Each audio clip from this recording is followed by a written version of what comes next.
सहरसा जिले का एक छात्र की चर्चा जिले में अचानक खूब होने लगी।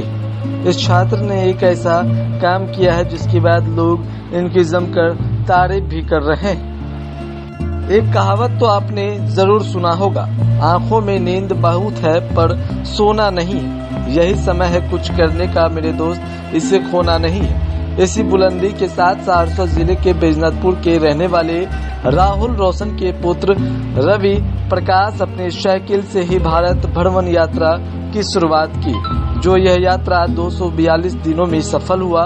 रवि प्रकाश ने इस भारत भ्रमण यात्रा के दौरान 15,000 से अधिक किलोमीटर की दूरी तय की और अपने इस यात्रा को सफल बनाया। इस भारत भ्रमण यात्रा के दौरान उन्हें कई चीजें सीखने को भी मिली। इस दौरान अलग अलग प्रदेशों का भी भाषा वह सीख लिया।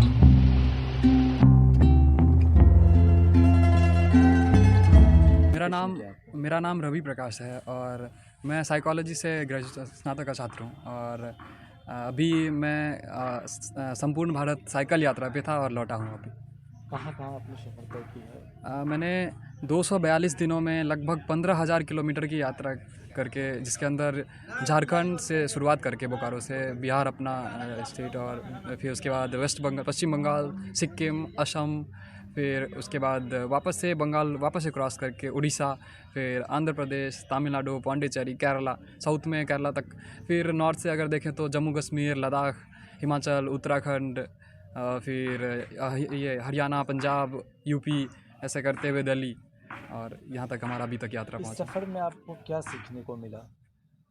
इस सफ़र में बहुत कुछ सीखने को मिला। पहले तो मेरा ये यात्रा मैं स्टार्ट इसलिए किया था कि मैं संपूर्ण भारत को एक साथ देख सकूं, समझ सकूं, एक डिफरेंट कल्चर्स को। और मेरा मानना भी है कि संपूर्ण भारत मेरा घर है और यहाँ के हर नागरिक मेरे परिवार के सदस्य हैं किसी न किसी रूप में, वो चाहे चाचा या भाई के रूप में, भाई बहन, इस तरह से। तो उनसे मिलने के लिए मैं भारत भर में घूम के यात्रा किया और बहुत कुछ सीखने को मिला। चलते चलते 4 भाषाएं सीख ली और बहुत दोस्त बनाने का मौका मिला हर एक राज्य में। बहुत नई चीज़ों को देखने का मौका मिला कि हर तरह का लैंडस्केप ऐसा होता है, समुद्र से लेकर के रेगिस्तान, पहाड़, जंगल कैसे होते हैं। फिर अपने आप को टफ बनाने का मौका मिला क्योंकि अकेले चलना होता था और शाम को रहने के लिए जगह ढूंढना, खाना, ये भी बहुत आसान काम नहीं है। मतलब ऐसे देखा जाए तो बाद में मेरे लिए आसान हो गया क्योंकि नॉर्मली चलते चलते सब ये हो गया। इस सफ़र में आपको जो साइकिल से आप यात्रा कर रहे थे, किन किन चीज़ों की आवश्यकता आपको पड़ी? मेरे पास सामान के रूप में होता था अपना तो एक साइकिल, फिर एक टेंट सोने के लिए, रहने के लिए जब जगह नहीं मिला रहने के लिए, कोई इसी तरह का। जनरली बस स्टॉप में भी सो करके काम चला लिया करते थे। बस स्टॉप में थोड़ा बैठने के लिए जगह होता है, उस पर अपना बिछा के सो लिया। नहीं मिला तो फिर टेंट अपना रखते थे, टेंट कैरी करते थे। कुकिंग स्टफ था कुछ, अगर बनाना पड़ गया जंगल में, 1-2 बार फंसने का ऐसा हो गया था कि जंगल में फंस गया, वहाँ कुछ भी नहीं है। जैसे आप उधर की तरफ जाएंगे लद्दाख की तरफ, तो वहाँ पे तो 25-25 किलोमीटर पे एक दुकान होता है। तो खाना तो खुद से बनाना पड़ेगा, कम से कम मैगी या फिर कुछ बिरयानी टाइप, खिचड़ी टाइप एनर्जी के लिए। तो कुकिंग स्टफ, कुछ बर्तन वगैरह, फिर जैकेट, स्लीपिंग बैग, ऐसे कुछ आइटम्स होते थे हमारे साथ में। अच्छा ये बताइए, आपको इस यात्रा में कुल कितने खर्च पड़े आपको टोटल?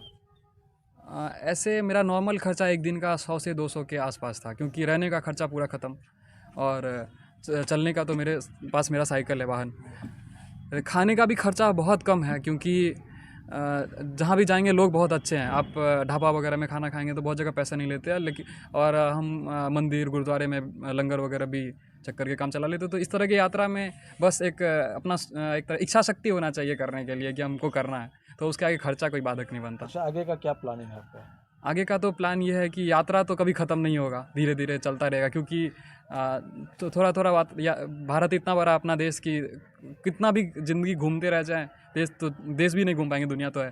तो बाकी आगे का प्लान है कि जब हम संपूर्ण भारत में घूमें तो हमारे बिहार के लोग हर जगह मिले और वो ज़्यादातर मजदूरी करने वाले पेशे में थे, जो कि प्रवासी मजदूर होते हैं।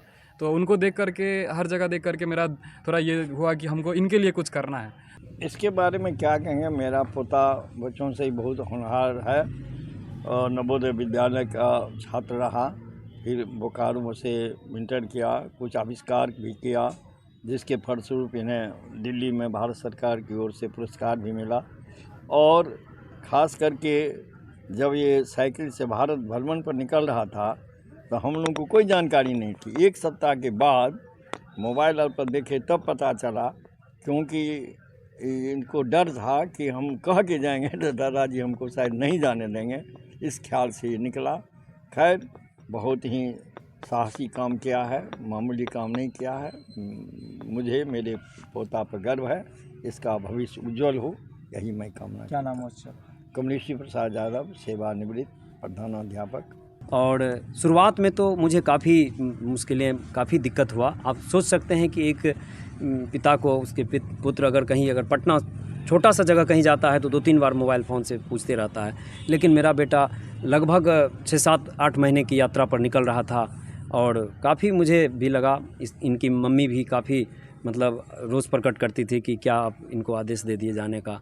लेकिन फिर भी मुझे लगा कि मेरे बेटे में एक उत्साह है देश भ्रमण की, भारत को नापने की साइकिल से, तो मैं उसे और आगे बढ़ाने का काम करूं, उन्हें कोशिश करूं कि और वो आगे बढ़े।